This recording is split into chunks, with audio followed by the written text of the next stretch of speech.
En el video de hoy vamos a hablar sobre cómo podemos predecir cuál va a ser el potencial de membrana de una célula. En el video pasado les conté por qué en la célula existía un gradiente para potasio, donde había más potasio adentro que afuera de la célula, y un gradiente para sodio, donde había más sodio afuera que adentro de la célula. El gradiente químico para el potasio, como está más concentrado adentro de la célula que afuera de la célula, es favorable para que el potasio salga de la célula. Al salir el potasio de la célula, se redistribuyen las cargas en la membrana y la célula se vuelve más negativa. Como el potasio es un catión, eso va a generar un gradiente eléctrico para que el potasio entre. O sea, tenemos un gradiente químico para que salga y un gradiente eléctrico para que entre. Entonces, el potasio se va a ir moviendo hasta llegar a un equilibrio electroquímico donde ambos gradientes están compensados, y eso ocurre si lo calculamos por la ecuación de Nernst cuando la potencial de membrana está en menos 90 milivolts. Por otra parte, el gradiente químico del sodio es favorable para que el sodio entre a la célula. Al entrar el sodio,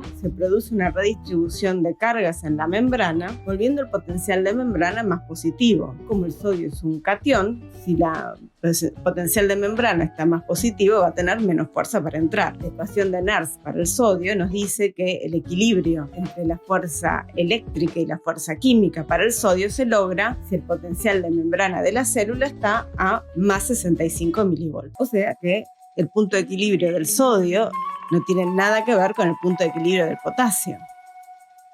¿Qué hay? Una pelea, lucha. ¿Quién gana? ¿Quién se impone? ¿Cuál potencial de membrana vamos a ver? ¿El favorable para el potasio? ¿El favorable para el sodio? ¿Una mezcla? ¿Cuál? Alto, paremos ahí. Hay algunas cosas que todavía no consideramos. Volvamos a la siempre útil fórmula que dice que el flujo de lo que sea que querramos considerar es igual a la permeabilidad por la fuerza impulsora. En el caso de los iones, el flujo de un ion va a depender de la permeabilidad de ese ion a través de la membrana por la fuerza impulsora de ese movimiento. Veamos la fuerza impulsora. Justamente de lo que venimos hablando hasta ahora en el video es de la fuerza impulsora para el movimiento de un ion. Yo les dije que un ion puede moverse tanto por su fuerza química, porque es una sustancia química, como por su gradiente eléctrico, porque es una sustancia con carga. Gradiente electroquímico, por eso.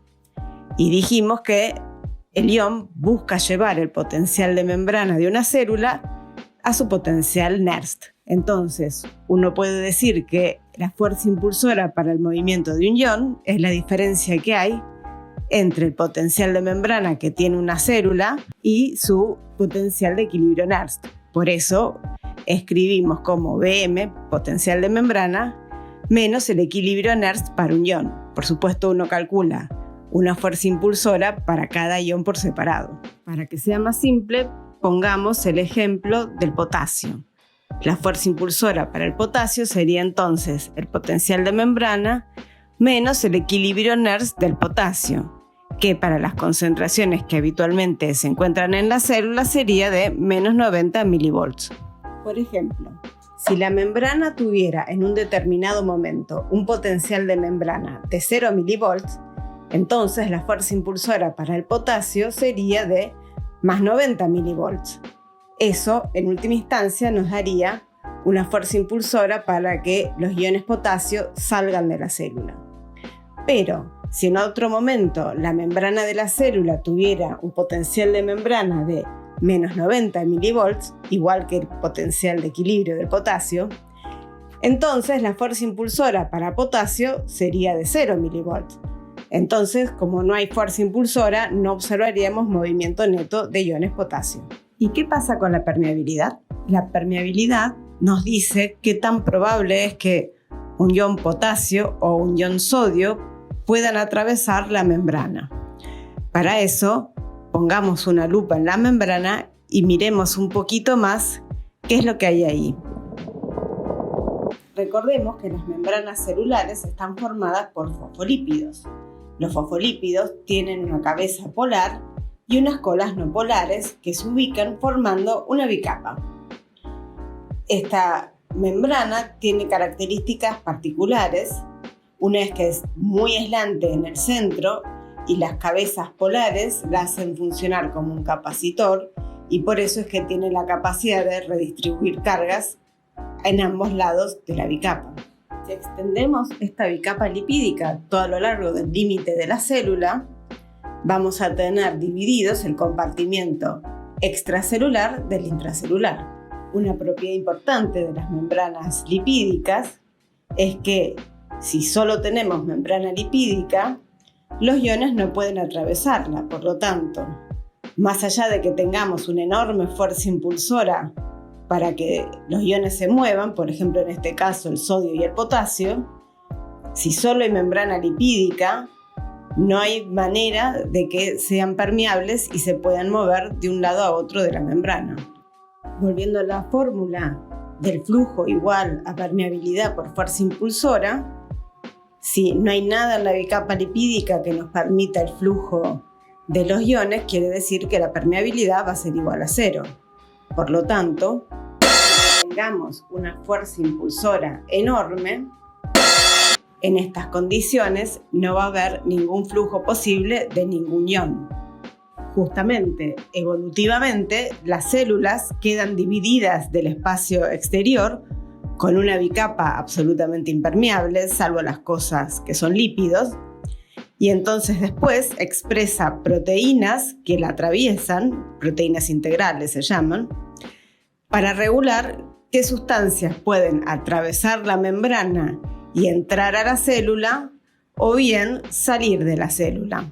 Para el caso de las proteínas integrales que transportan iones, en general son canales, que son como poros que atraviesan la membrana. Si la célula expresa canales de potasio, entonces existirá permeabilidad para el potasio y el potasio podrá moverse hacia afuera de la célula. En cambio, si las proteínas que se expresan son canales de sodio, el ion que podrá atravesar la membrana de la célula será el sodio. El sodio tendrá una permeabilidad distinta a 0 y entonces podremos ver un flujo de sodio. ¿Y hay alguna manera de poder incluir a la permeabilidad entonces junto con los gradientes de los iones para poder estimar cuál va a ser entonces el potencial de membrana que espero observar en una célula? Sí, con la ecuación de Goldman, Hodgins y Katz.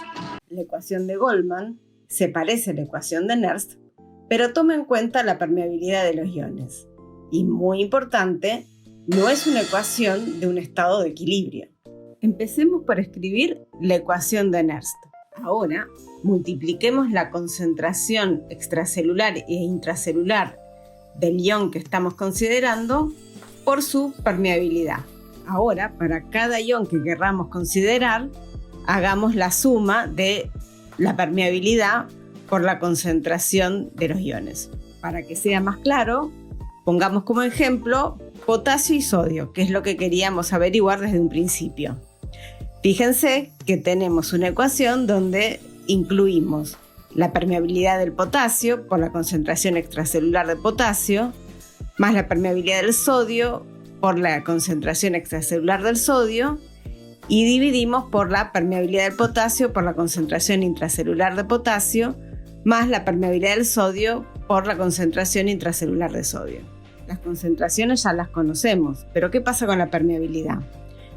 Para la mayoría de las células, la permeabilidad del potasio es 20 veces la permeabilidad del sodio. Dicho de otra manera, si tomamos la permeabilidad de potasio como 1, entonces la permeabilidad del sodio será 0,05. Ahora reemplacemos en la ecuación y hagamos la cuenta.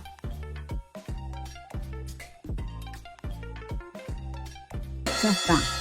La ecuación de Goldman predice que el potencial de membrana calculado va a ser alrededor de menos 67 milivolts, que es más o menos lo que se mide en la mayoría de las células que están en reposo.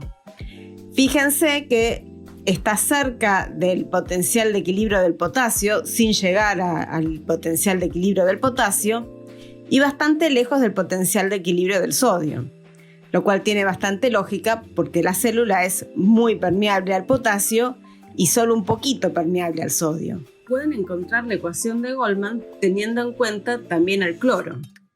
En este caso, tengan en cuenta que como el cloro tiene una valencia negativa, matemáticamente lo que se hace es invertir la posición de la concentración de cloro. Queda la concentración de cloro intracelular arriba y la concentración de cloro extracelular abajo. Ahora que entendieron la ecuación de Goldman, díganme qué pasa si abro masivamente canales de sodio. Para ver eso, esperen mi próximo video donde les voy a contar paso a paso qué pasa durante un potencial de acción. Si te gustó este video, por favor dame un like, suscríbete a mi canal y activa tus notificaciones para saber cuando publico nuevos videos. Y en los comentarios contame qué temas te gustaría que te explique. Gracias.